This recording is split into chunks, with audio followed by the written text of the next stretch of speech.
At this spot on June 20th, 1775, the Cumberland Association, better known as the Liberty Point Resolves, was signed. In all, 55 men, whose names are engraved on this marker stone behind me, signed this document declaring their political thoughts and considerations with the current conflict between Great Britain and the colonies. Not far from here was Louis Barge's Tavern, and this is the site of the actual signing of the document. However, the exact location of the tavern has been lost to history. Therefore, this is where the spot is that it is memorialized. Now, local historian and state and local history manager at the downtown library, John Westendorf, sums up the Liberty Point Resolves when he writes, "They were not declaring independence from Great Britain, but made it clear they now accepted the authority of the Colonial Council of North Carolina and the Continental Council above that of the Crown. Yet they also maintained hope for reconciliation between Great Britain and America. While small in stature and signed between the more famous Mecklenburg Resolves and Halifax Resolves, all of these were the key documents of North Carolina's early political thoughts of independence and liberty.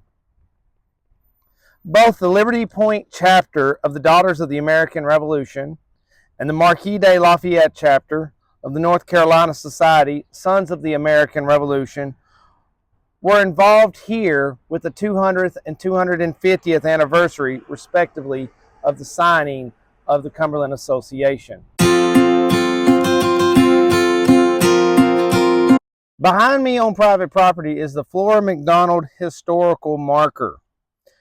According to the Fayetteville Visitor's website, this historical marker denotes where McDonald would have roughly been as she was seen off her husband, Allen, and the Loyalist Army as they marched off on the ill-fated Morse Creek campaign in February of 1776. Now, Flora McDonald was a heroine of the Highland Scots who, at great risk to herself and her freedom, assisted the Catholic Prince Charles Edward Stuart, also known as Bonnie Prince Charlie, in the aftermath of the Highlander defeat at Culloden in 1746. Now, Dwayne Meyer, a well-respected historian of the Highland Scots, in his work, The Highland Scots of North Carolina, describes McDonald as a plucky young Highland woman. So respected was McDonald that a local college, Flora McDonald College, was named for her. It eventually combined with another local college and became St. Andrews University, which closed in May of this year, including the Scottish Heritage Center. Arriving here in about 1774, McDonald was wildly well-known and popular amongst the Highland Scots. She was looked at as a very influential lady. Her role of being here just cemented the Highland Scot portion of the Loyalist Army and the influence and the loyalism that Governor Martin was truly hoping would rise to the occasion and help him re-secure North Carolina.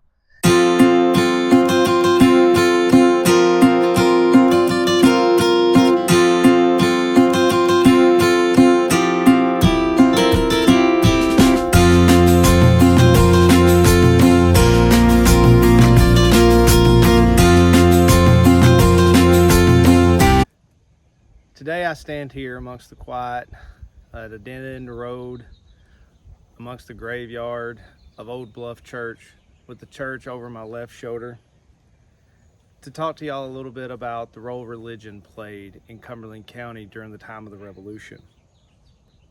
Now, Old Bluff Church, which was located here in the modern building standing behind me, was originally built in 1758. It was originally Rogers Meeting House under the eldership of members Hector McNeil, Duncan McNeil, Alexander McAllister, and Farquhar Campbell. Now, this church was arranged and set up by the Reverend James Campbell, who recently arrived in the area from Pennsylvania.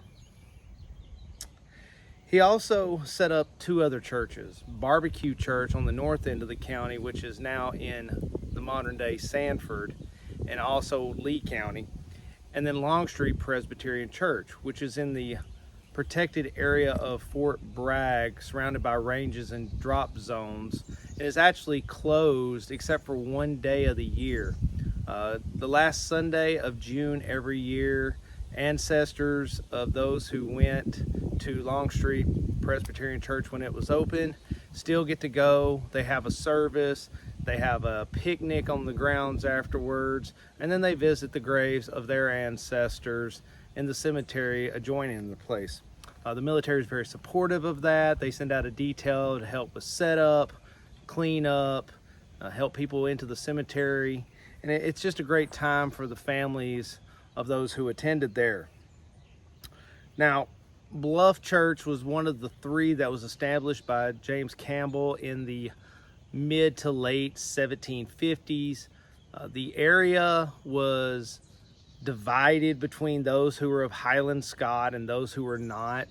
And the Highland Scots overwhelmingly spoke Gaelic, and many of the ministers who had came through the area could not speak Gaelic.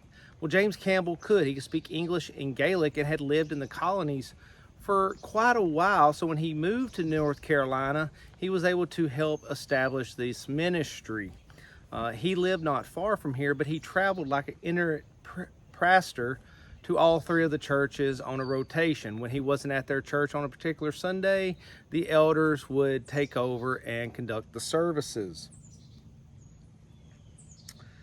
Now, one of the things about this church is this side of the Cumberland County, we're on the eastern side of the the Cape Fear, and it was highly reflective of a more patriot sentiment in this area. Many of the members of this area had lived here for quite a while. They weren't as recent of immigrants as you would see on the western or northern side of Cumberland County, and this would reflect in some of the ministerial concerns that the pastors would have. And James Campbell would serve this church and barbecue in Longstreet by himself up to around 1770. At that time, another pastor would arrive, Reverend John McLeod, and he would serve primarily at barbecue church. He would rotate and help out with James Campbell, and they were friends. They had different sentiments. McLeod was very overwhelmingly a loyalist, whereas Campbell was a patriot, and they could put these things aside, and they did. Even during the war, it is said that when McLeod was captured at Moores Creek Bridge, that it was Campbell who petitioned for his release and helped secure his release. Now,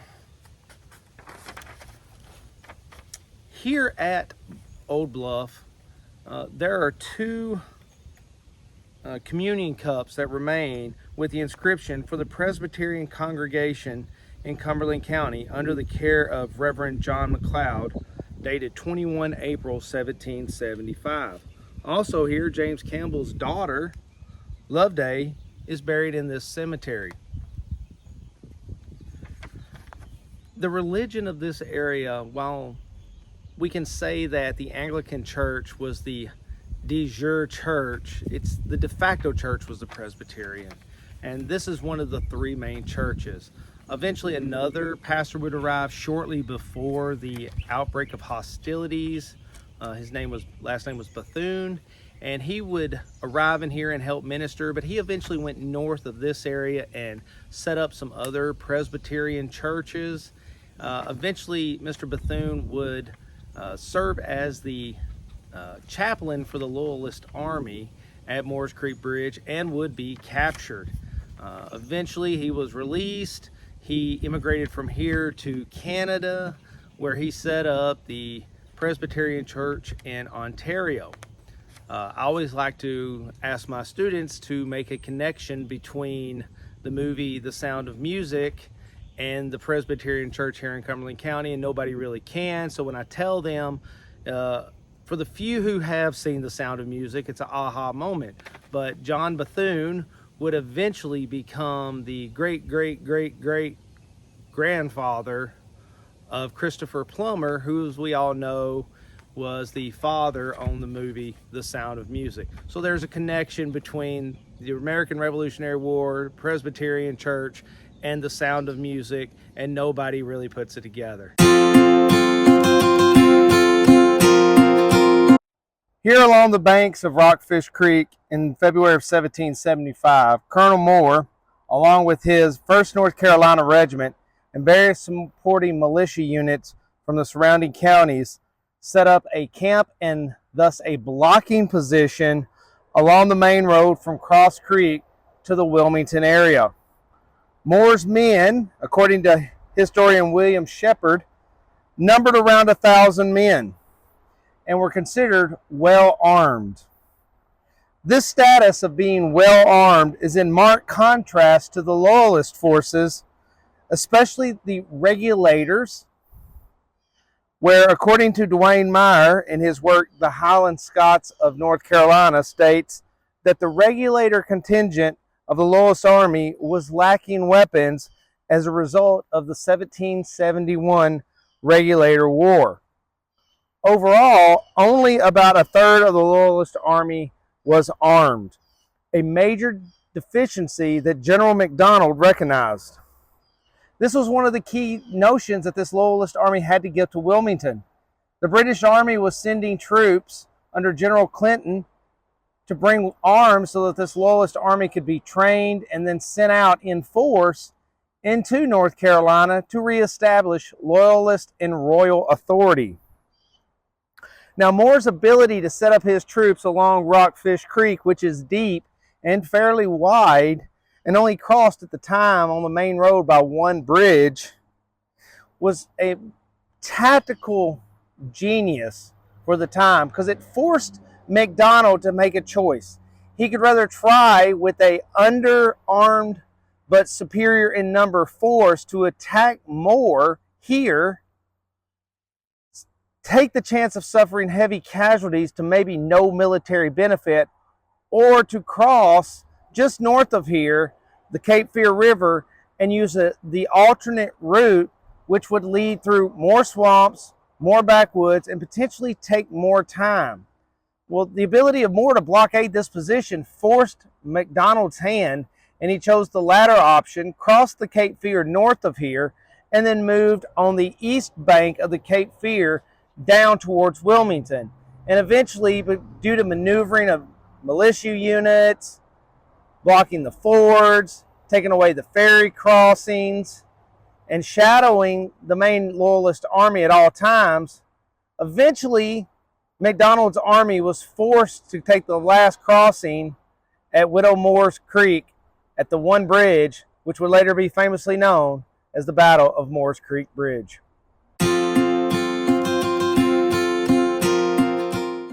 I'm here at Barbecue Church, where two events of Cumberland County history dealing with the Revolutionary War era occurred. Now, this church was organized under the guidance of Reverend James Campbell in 1758 and was the home church of Flora MacDonald, who was a heroine of the Highland Scots due to her role in the Jacobite Rebellion of 1745 and 1746. Barbecue Church is where her family worshiped, along with many members of the MacDonald clan that lived in the area.